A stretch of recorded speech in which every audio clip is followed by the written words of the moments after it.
وكتبه ورسله لا نفرق بين أحد من رسله وقالوا سمعنا وأطعنا غفرانك ربنا وإليك المصير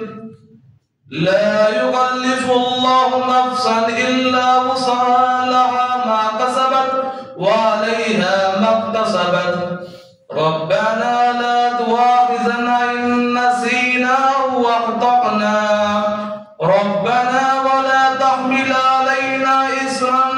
كما حملته على الذين من قبلنا ربنا